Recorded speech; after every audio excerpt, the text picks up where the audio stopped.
Assalamualaikum warahmatullahi wabarakatuh. Teman-teman, selamat datang kembali di Warung Kopi Kripto Tarakan Present FX. Oke teman-teman, hari ini kita tahu bahwa kita akan berbicara tentang P-Network. Bahwasanya P-Network sampai hari ini belum melakukan listing di market manapun dan juga belum melakukan open mainnet. Namun ternyata ketidakjelasan sikap dari core team untuk tidak melakukan listing dan tidak melakukan open mainnet ini ternyata dimanfaatkan oleh beberapa market untuk mengambil keuntungan teman-teman.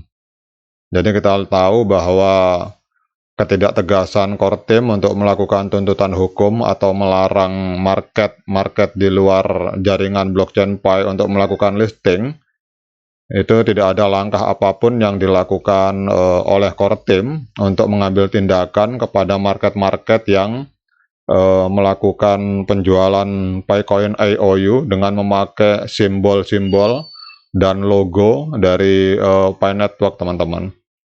Jadi ini ada dua kemungkinan. Yang pertama, memang core team tidak tegas, artinya tidak memiliki keberanian untuk melawan market-market karena mungkin tidak punya modal untuk melawan secara hukum.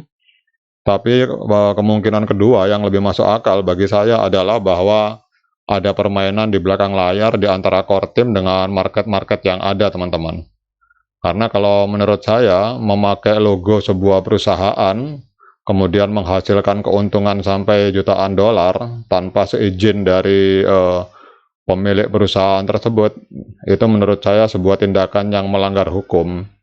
Seperti kita lihat di artikel ini teman-teman, ada 5 exchange atau market yang mendapatkan keuntungan jutaan dolar dengan menjual Picoin IOU dengan memakai logo-logo dari Picoin, tetapi sampai hari ini tidak ada tindakan hukum dari core team.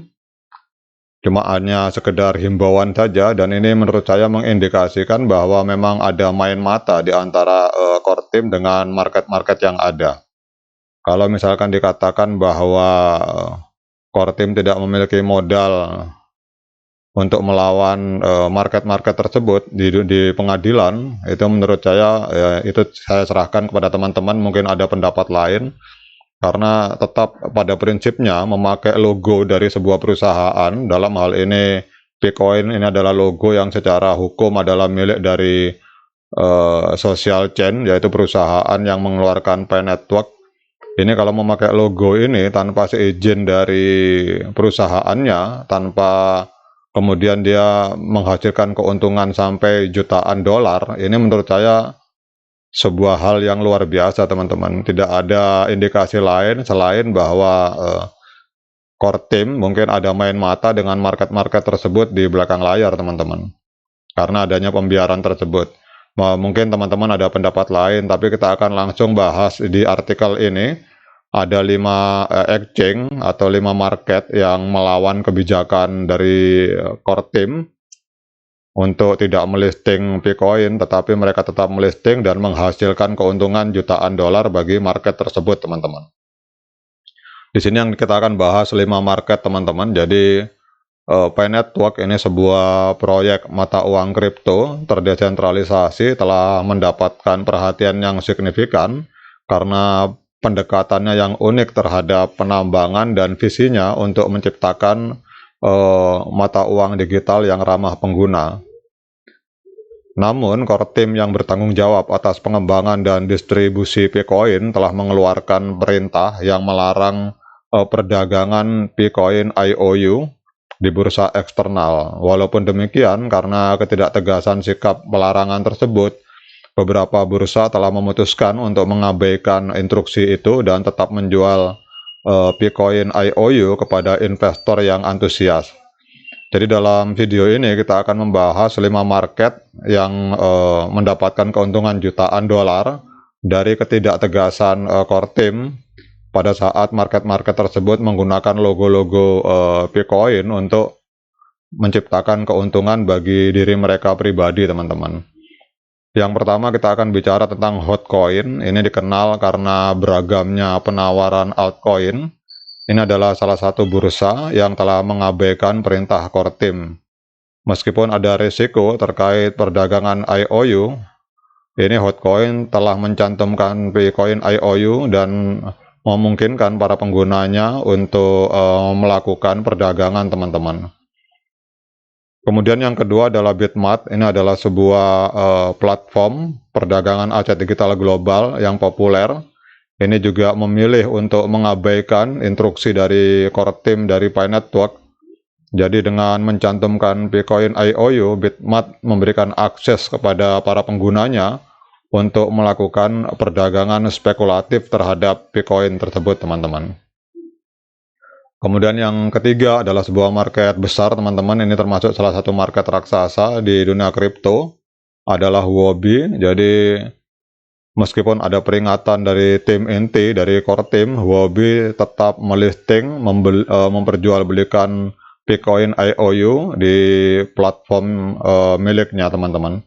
Langkah ini telah menarik perhatian dari komunitas kripto dan meningkatkan kekhawatiran tentang resiko potensial yang terkait dengan perdagangan IOU untuk mata uang kripto yang masih dalam tahap pengembangan. Kemudian yang keempat ada SuperX. Ini adalah sebuah bursa yang relatif masih baru di dunia kripto.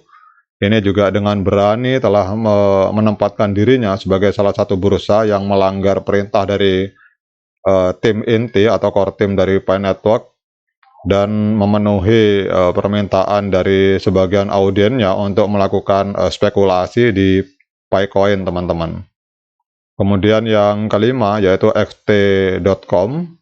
Kalau kita lihat di sini, xt.com juga bergabung dengan jajaran bursa yang memilih untuk mencantumkan Bitcoin meskipun ada penentangan dari tim inti Pi Network. Jadi keputusan xt.com ini telah menarik perhatian dari para trader yang tertarik untuk terlibat dengan Bitcoin, teman-teman. Jadi tindakan keberanian dari kelima bursa ini yaitu Hotcoin, Bitmat, Huobi, SuperX, dan xt.com yang melanggar perintah dari core team ini telah menimbulkan kontroversi di dalam komunitas kripto. Sementara beberapa investor antusias untuk mendapatkan exposure awal terhadap Bitcoin, yang lain khawatir tentang resiko yang terkait dengan perdagangan IOU, yaitu mata uang kripto yang masih dalam tahap pengembangan. Jadi menurut saya, teman-teman, sangat penting bagi para investor untuk mempertimbangkan resiko potensial dan berhati-hati ketika terlibat dalam perdagangan spekulatif yang melibatkan Bitcoin IOU atau mata uang kripto lainnya. Namun yang jadi catatan bagi saya pribadi, di sini sebenarnya diperlukan ketegasan dari core team karena telah terjadi pembiaran, membiarkan logo-logo dari Pi Network ini dipakai oleh orang lain tanpa seizin mereka, dan orang lain tersebut malah menghasilkan keuntungan jutaan dolar dari pembiaran tersebut, teman-teman. Mungkin teman-teman punya pendapat bagaimana seharusnya core team bersikap pada saat membiarkan kasus ini. Silakan komen di kolom komentar, teman-teman. Oke, demikian update informasi, teman-teman, tentang bagaimana ketidaktegasan secara hukum yang dilakukan oleh core team ini telah membuat market-market yang ada di luar itu berani mengambil kebijakan untuk menciptakan keuntungan jutaan dolar bagi kepentingan mereka pribadi, teman-teman. Sekian dari saya. Assalamualaikum warahmatullahi wabarakatuh.